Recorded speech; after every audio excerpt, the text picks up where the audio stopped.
अमरपुर कस्बे की एक पुरानी सी तंग गली थी।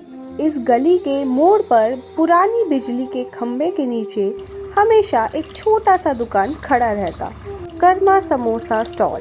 ठेले पर खड़ा 22 साल का कर्मा, जिसे देखकर लगता है कि लड़का दुनिया का सबसे ईमानदार काम कर रहा है। कर्मा अपनी बूढ़ी और बीमार माँ शांता के साथ रहता था। घर क्या, बस एक छोटा सा कमरा, एक रसोई और एक पुरानी चारपाई, उसी में उनका पूरा संसार बसाया हुआ था। सुबह जब गली में दूध वाले की साइकिल की घंटी बजती, तब कर्मा चुपचाप उठ जाता। वो हमेशा कोशिश करता है कि माँ की नींद न टूटे। रसोई में धीरे धीरे सारे काम करता है और बीच बीच में दरवाजे से झांक कर देखता है कि माँ आराम से सो रही है या नहीं।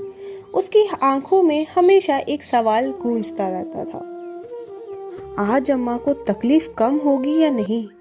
कुछ देर बाद माँ उठती है, वैसे ही जैसे कई बुजुर्ग उठते हैं। कर्मा तुरंत दौड़कर उनकी पीठ को सहारा देता है। अम्मा, पहले दवा ले लो, पहले समोसा बना ले, लोग इंतजार में रहते होंगे। ये दोनों रोज एक ही बात पर बहस करते और इनके पीछे सिर्फ और सिर्फ प्यार होता। कर्मा जब आटा गूंदता तो उसे अपनी माँ की बातें याद आती। परत मजबूत होनी चाहिए लेकिन कुरकुरी भी। मसाला दिल से मिलाया हो तो स्वाद अपने आप आएगा। चमकीली काकी रोज ठेले के पास खड़े होकर कहती, इससे क्या होगा कर्मा, कुछ बड़ा सोचा कर।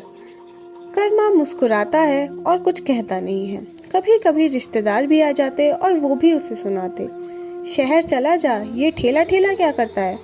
लेकिन माँ हमेशा एक ही बात कहती, हमारा घर इसी से चलता है और मेरा बच्चा कहीं नहीं जाएगा। कर्मा जब शाम को लौटता, उसके चेहरे से थकान साफ झलकती।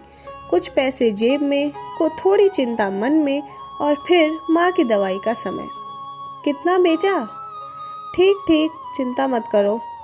कमाई कम होना बुरी बात नहीं है, हिम्मत कम होना बुरी बात है। बस इतना सोच कि तू हार मत मानना। कभी कभी कर्मा बाहर बैठा आसमान को देखते ये कहता है कि काश मेरा भी एक बड़ा होटल होता, अम्मा के सामने एक कुर्सी होती, लोग आराम से बैठकर समोसे खाते।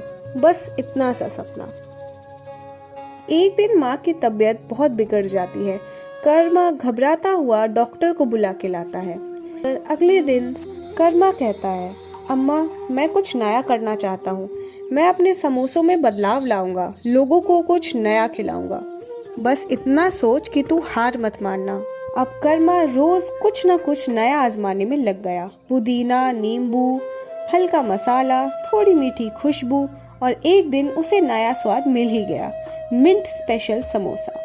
लोगों ने पहली बार इसे महसूस किया, अरे आज तो स्वाद अलग है, कुछ नया बनाया है क्या। बस कोशिश कर रहा हूँ भाई साहब। धीरे धीरे लोग उसकी तारीफ करने लग गए और वही उसका सबसे बड़ा हौसला बन चुका था। माँ की तबीयत भी धीरे धीरे ठीक होने लग गई। अब वो सुबह खिड़की से कर्मा को दुकान जाते हुए देखती और कहती, तू मुस्कुराने लगा है, अच्छा लगता है ये देखकर। अम्मा, ये सब आपकी वजह से ही है।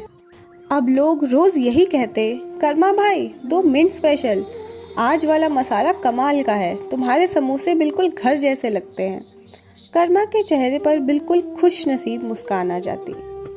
1 साल बाद कर्मा ने अपने दुकान पर एक नया बोर्ड लगाया, कर्मा समोसा घर, माँ के हाथ का स्वाद। माँ अब खिड़की से नहीं बल्कि दुकान के पास कुर्सी पर बैठती है।